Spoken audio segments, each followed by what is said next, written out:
Everyone thinks they're right, and yet almost everyone is wrong. So what's going on? Because it's not intelligence, it's not access to information, it's something much deeper. See, every worldview feels true from the inside. Christians are certain that they're correct. Atheists are certain that they're correct. Both sides of the political spectrum, red and blue, and purple even, know that they're correct. But they can't all be right, but they all do feel right from where they're standing. That's the problem. And it's not about the other side being smarter than the other. Both sides, or all sides, have extremely intelligent people that advocate for that specific worldview. As the old saying goes, there are great people on both sides. So if it's not a lack of education, if it's not a lack of evidence, if it's not a lack of information, then what is it? Why does everyone feel so dang certain?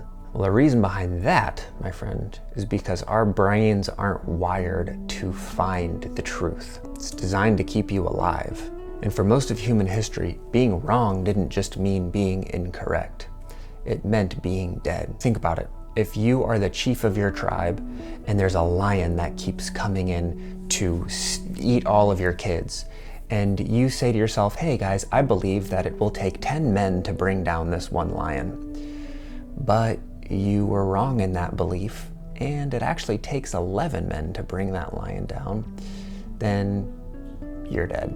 There is a survival instinct within us as well to go with the tribe and their way of thinking and believing and seeing things. That mentality, that belief, it was a part of who you were. Back then, our beliefs, it didn't matter if it was true or not. It was, did it help us survive? For instance, the ancient Greeks, they thought that the world was flat.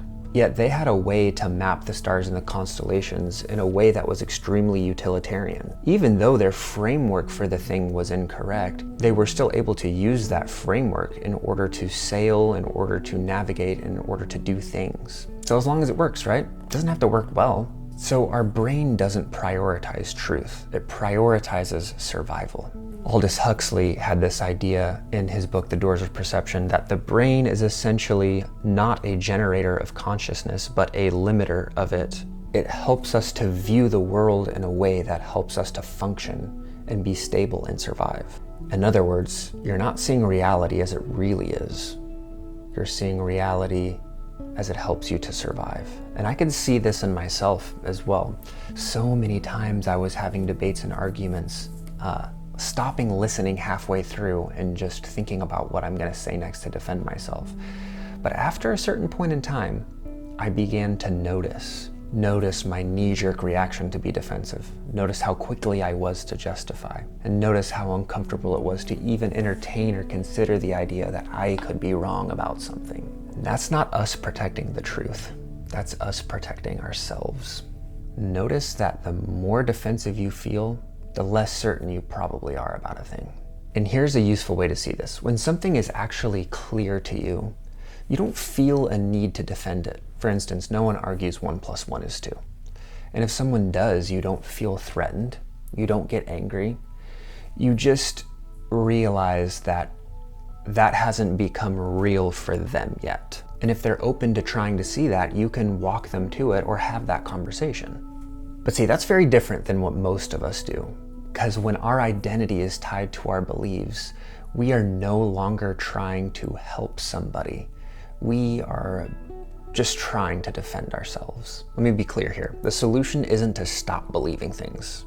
That's nearly impossible. The solution is to stop becoming your beliefs, to create space between yourself and what you believe, so that you can hold that belief in your awareness and say to yourself, this is a belief that I have.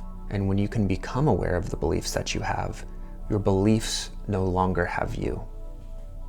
Because growth doesn't come from being right. It comes from being able to change your mind without feeling like you're losing yourself. Personal evolution isn't about having and holding the perfect belief. It's about not being attached to anyone. Because again, the real danger isn't that we don't already know enough. It's like Mark Twain said, it's not what we don't know that gets us into trouble.